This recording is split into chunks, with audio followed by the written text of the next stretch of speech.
All right, perfect. Well, welcome everyone to today's session. I'm Josh Bedell. I'm a solutions architect at Amazon Web Services. I've been in technology for about 17 years, been building on AWS for about eight, and I've been serving higher education institutions for about four. I'm still a bit of a newbie to Fedora Commons 6. Maybe first time I touched it was maybe about a year ago. But I'm here to present a reference implementation for running Fedora Commons 6 on AWS. This is a reference implementation that we've done some testing on, and also there are a few institutions that are going through kind of proof of concepts for this implementation as well. But before we dive in, I just want to share a little bit about AWS's approach to higher education. So we have a dedicated higher education vertical team, and we focus specifically on those mission critical systems that are essential to the way that your institutions run. And so we are developing solutions that span across campus and IT operations, teaching, learning, and libraries. Libraries is pretty dear to my heart. Research computing, administration, student experience, and athletics. And many of you likely have a dedicated local AWS account team specializing in higher education. And, I think a number of you are probably already leveraging AWS for some of your mission systems, right? But those local AWS account teams, they're there to help guide and support you throughout your cloud adoption journey, right? So nobody has to go try to use AWS on their own. We have many experts that can come in and kind of give you guidance for free, right? AWS, we also employ various specialists in a wide variety of domains, such as, artificial intelligence and generative AI, which is a big topic in this day and age. And, we're all here to kind of help guide and support you on your journeys, right? But, digital preservation systems, as you're all well aware, are crucial to academic libraries, right? These systems safeguard items of cultural, scientific, and historical significance for hundreds, if not thousands of years into the future. And me personally, I think that's a very critical thing that, humanity needs to do. I always think about like the Library of Alexandria, right? We don't want all of our knowledge just evaporating because one library gets burned down. And I know that's a little hyperbole there, but if you're not already using AWS, I invite you to consider using our platform for your mission critical workloads. So we offer secure, resilient, and high performance solutions and services tailored to your needs. And so today we'll just explore one way that you can leverage AWS to run Fedora Commons 6 and kind of ensure the long-term preservation of all of these great, digital assets. And so, what is AWS for Fedora Commons 6? I kind of look at it in three different ways. It's a validated reference architecture. So what that means is, we have AWS solutions architects such as myself who went and built this solution and made sure that it adheres to some of the pillars of what we refer to as our well-architected framework. So think of things like reliability, performance efficiency, security, sustainability. It's actually six pillars. But we've validated that, hey, this reference implementation is both adheres to our well-architected framework, but we've also ran it through a number of security reviews, right? Security is one of the paramount concerns here at AWS. And so any kind of reference implementation that we work on that we end up open sourcing, which we are going to do for Fedora Commons 6, we just want to make sure that we are not giving you something that is insecure, right? And also, it's basically, I think John had mentioned, infrastructure as code in one of the last sessions. It leverages infrastructure as code to basically ensure that you can easily kind of deploy this reference implementation on AWS, but also it helps a lot with management and maintenance. Just think about, if you're building a system manually, where's all the documentation for how that system was built and how it's configured? When you leverage things like infrastructure as code, it's all right there in a text file for you, right? So that's one of the benefits of kind of infrastructure as code. One of the other parts that I'll mention, I think John touched on this a little bit, but it's also the ability to source control your infrastructure. So, as you make changes to your infrastructure, you're really making changes to the code, and then you can source control and do version control on that code, so you can see exactly what was changed at any point in time. And I think, potentially some of your IT staff are leveraging things like CI/CD pipelines, right? So infrastructure as code is really great to embed into a CI/CD pipeline. So you kind of have an automated way of deploying your infrastructure from end to end. And then the third kind of pillar is, it's really designed for simplicity. So what I'm going to show today is built just using EC2 instances and some orchestration services that we have. The reason why, I kind of chose to do it on just regular servers versus a containerized version is just for simplicity, right? Not every library that we speak to has kind of the skill set to be able to manage and maintain a containerized environment. So there are a lot of different ways that you can host this workload on AWS. I think John showed a great example of a containerized version. So that's kind of the quick overview there on what it is and why did we even develop this in the first place? So, in the library space here at AWS, we go and we talk to a lot of institutions, and some of them, will tell us, hey, we would like to see how to run this, specific workload on AWS.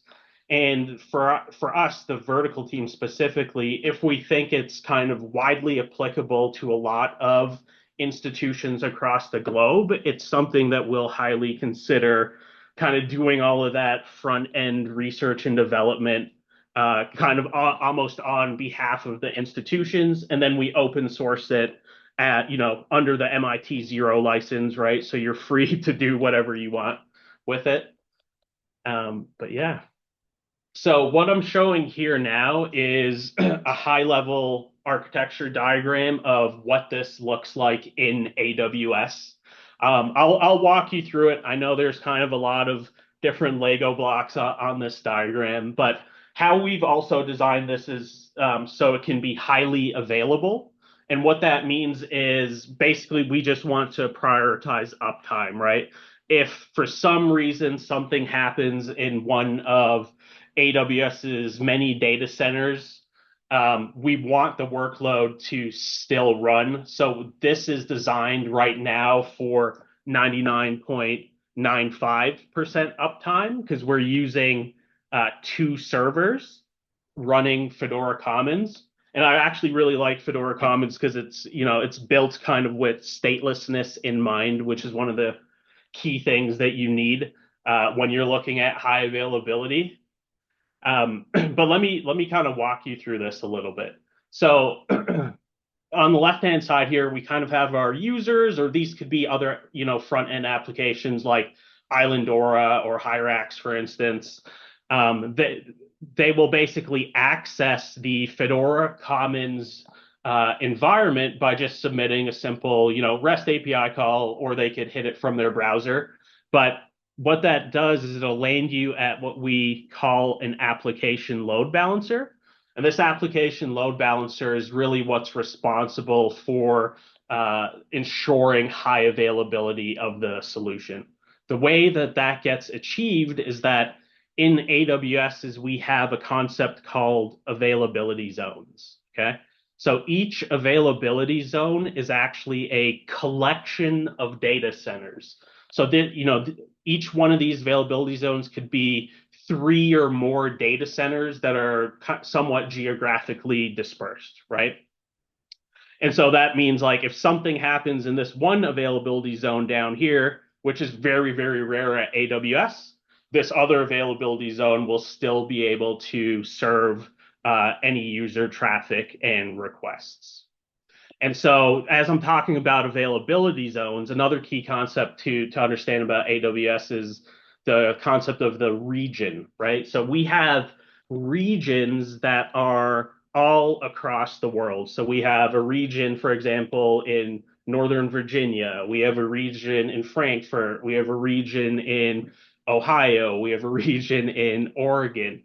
And so typically when you look to deploy a workload on AWS, you want to select the region that's closest to your end users, primarily for latency.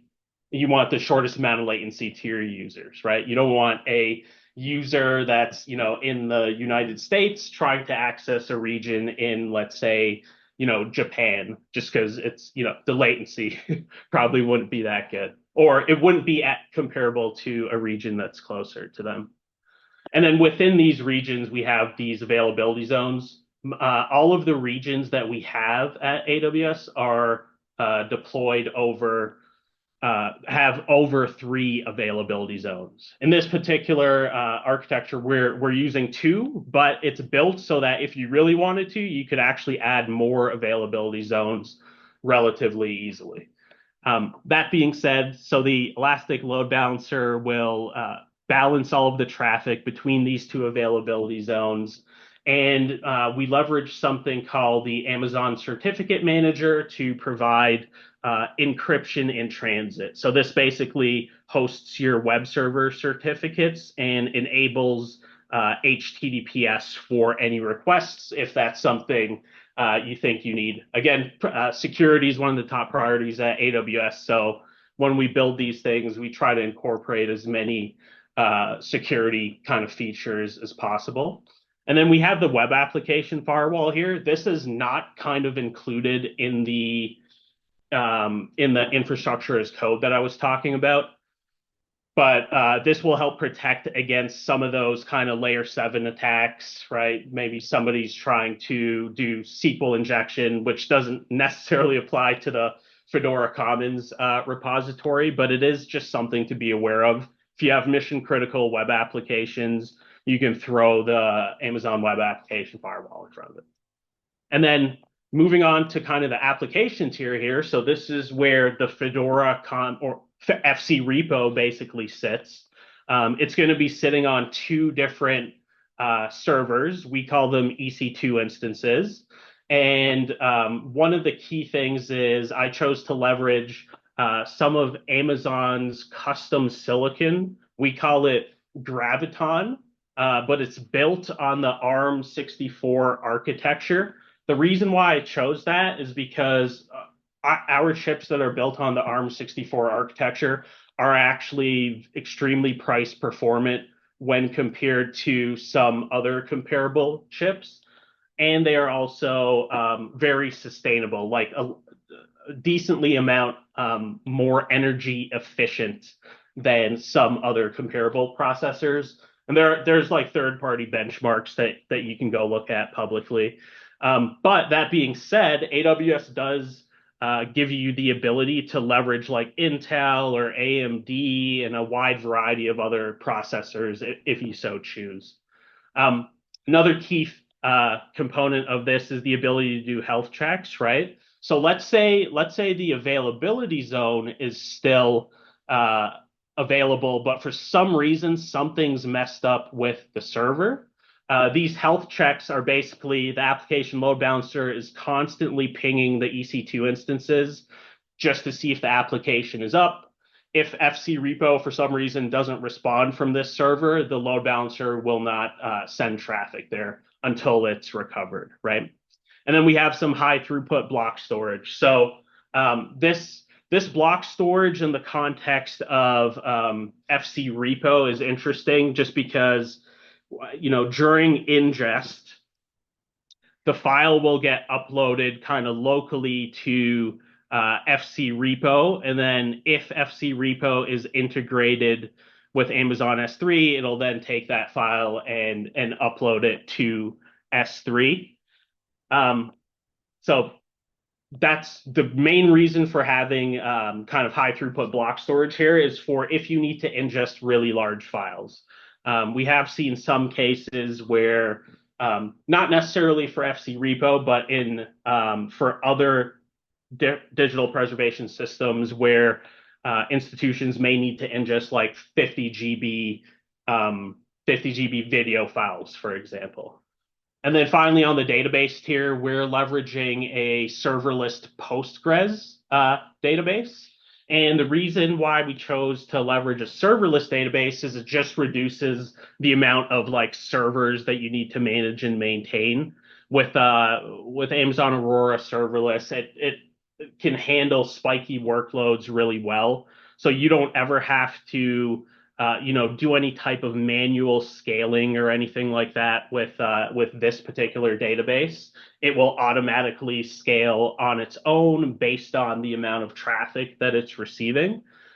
That being said, you don't have to use a serverless database here. We have some institutions that have deployed this in kind of a proof of concept, and they chose to just use a regular database running in what we refer to as our relational database service. And then almost finally, we have our OCFL root here sitting on Amazon S3. If you're not familiar with Amazon S3, it's our cloud object storage. And essentially what it does is it allows you to store basically any type of data in the cloud. And to give you an example of that is if you have a specific item in your collection and you upload it into Amazon S3, Amazon S3 will actually take that file and replicate it across 3 different availability zones. And these availability zones are geographically separated, right? So if there's a catastrophic event in one availability zone, it should not affect another availability zone because they are designed to be far enough apart that most catastrophic events, other than maybe like a comet landing in the state, but they're built to survive a lot of that stuff. And one of the key things about Amazon S3 is that it provides what we refer to as 11 nines of durability. And what that really comes down to is if you're storing your data or important collections on Amazon S3, then you might have the possibility of losing one file every 10,000 years. And there's also ways to kind of ensure that you have backups in another AWS region, for example.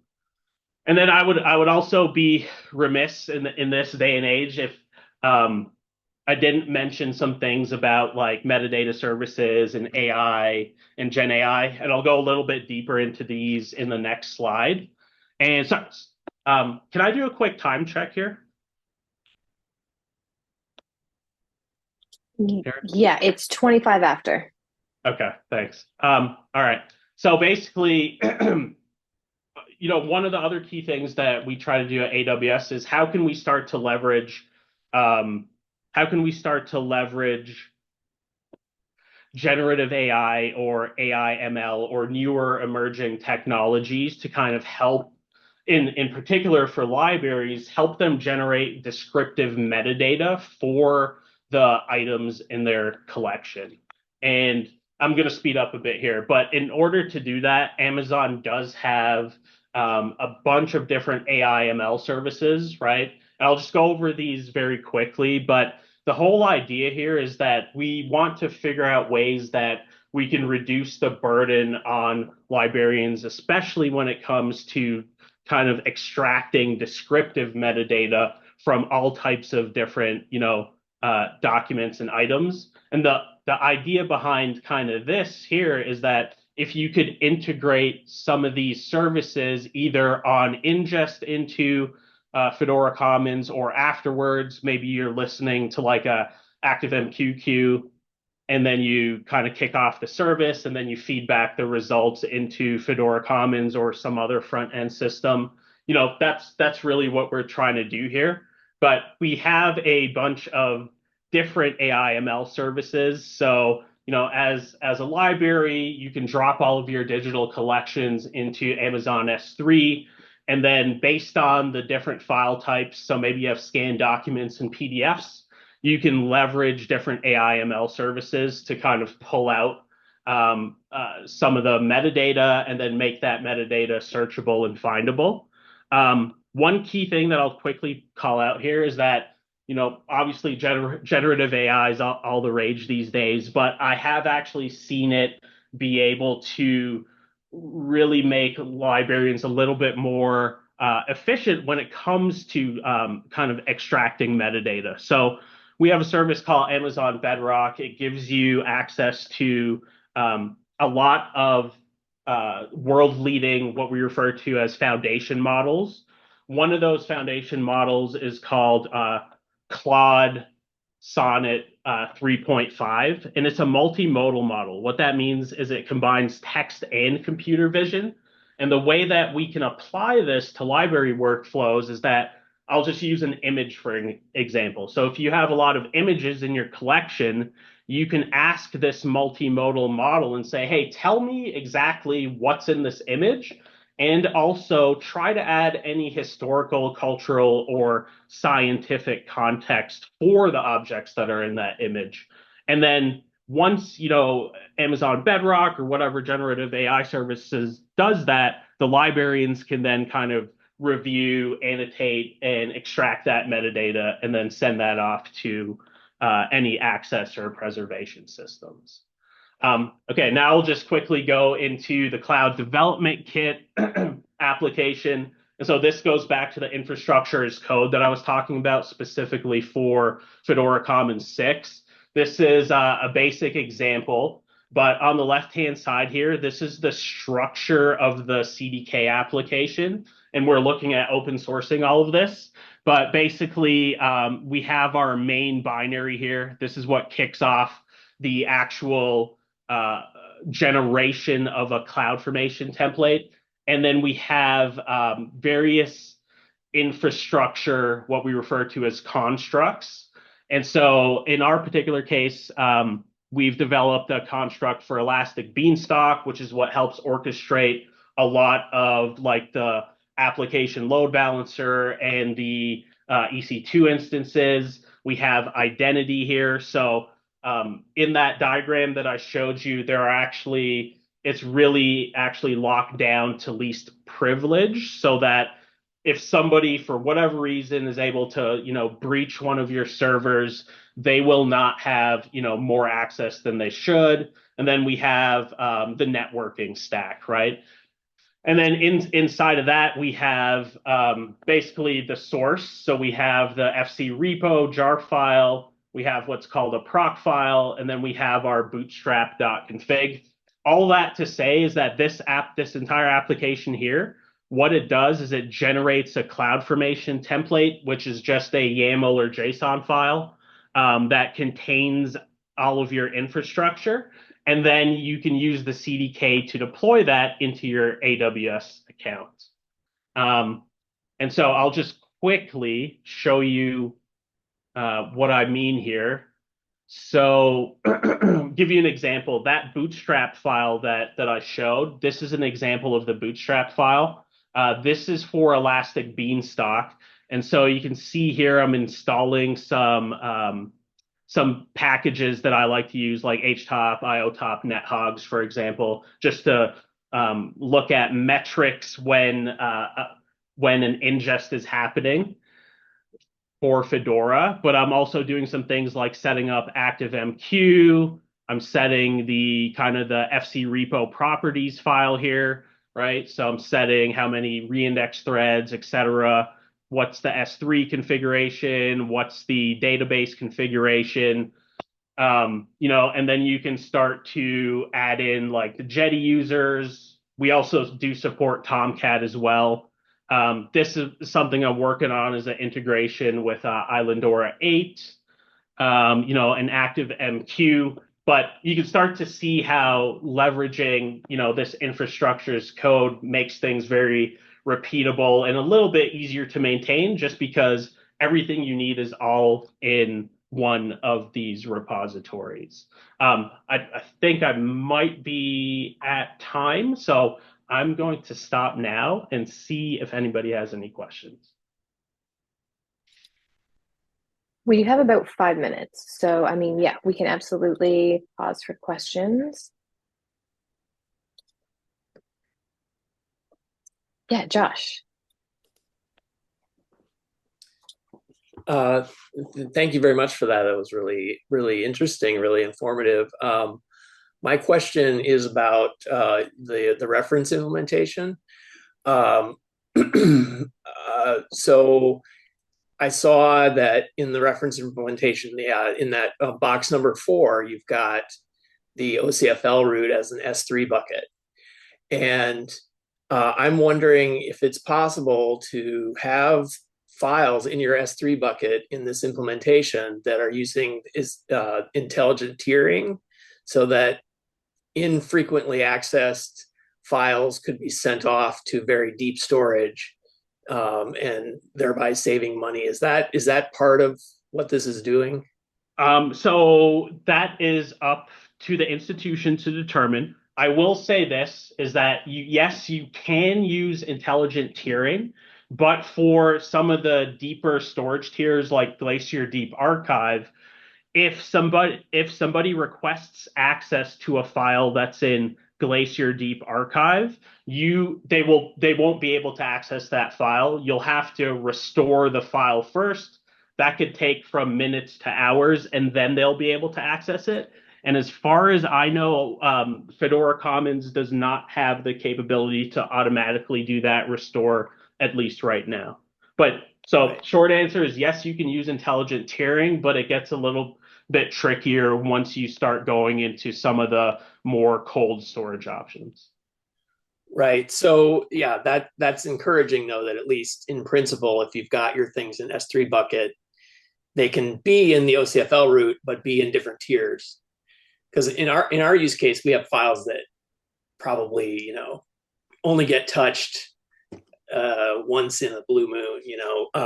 So it would, yeah, I think it would be really cost effective if we're able to do that. I think we probably have to think about, as a community, maybe building, or us as an institution building out some sort of extension to the Fedora that would do some of that management.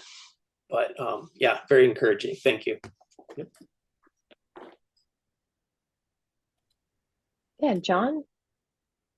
Yeah, plus one to that suggestion from me as well, because it's something we've explored. Yeah, no, so it wasn't really a question. It was just say thank you for sharing that. It's reassuring that we've done something very similar to the architecture, but also it's really exciting to see that there's like a proper reference implementation here. So I shall definitely be following that closely. If you were planning to publish it and open source it in the near future. Yes. Yep. Thank you. Awesome. Any other questions?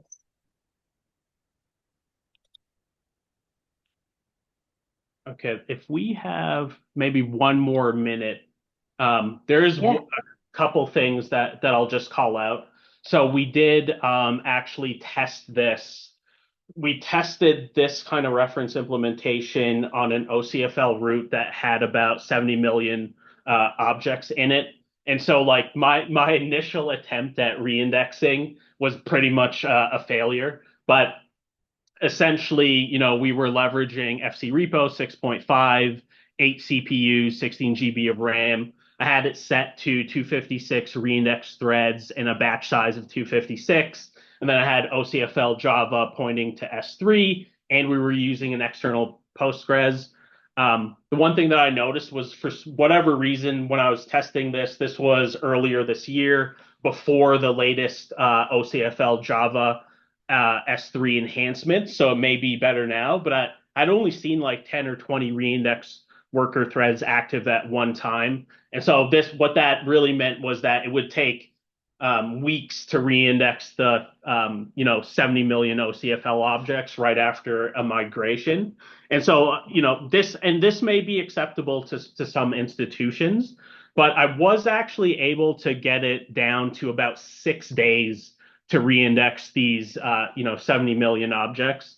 How I did that was, again, this was maybe 8 months ago, but I was leveraging FC Repo 6.5. I had 32 CPUs, 64 GB of RAM, 256 reindex threads, batch size of 10K, and I leveraged something called Mount Point for S3, which is basically a library that you install on your server. And what it does is it presents S3 as a locally mounted file system. And what I was able to get was up to 500 file handles per second. That was one of the key indicators for me on like how fast Fedora Commons 6 was actually reindexing the 70 million objects. I think on this one, it was closer to like maybe 50 to 100 file handles per second. But what I noticed was that it didn't matter as much once I was able to optimize the number during reindex, the number of file handles it was doing per second. What I noticed was that it did seem to hit a peak of about 130 database commits per second while it was doing the reindex. And it didn't seem to be anything to do with like the database CPU or RAM or anything like that. There weren't any waits or locks. So I think and this is not a bad thing, but I think it's just the way maybe the database part of the software is implemented. But all of that being said, with this kind of setup, I was able to reindex the 70 million objects in about 6 days. One thing to be conscious of here is the S3 costs, right? So every time during reindex, FC Repo will basically issue a bunch of requests to S3.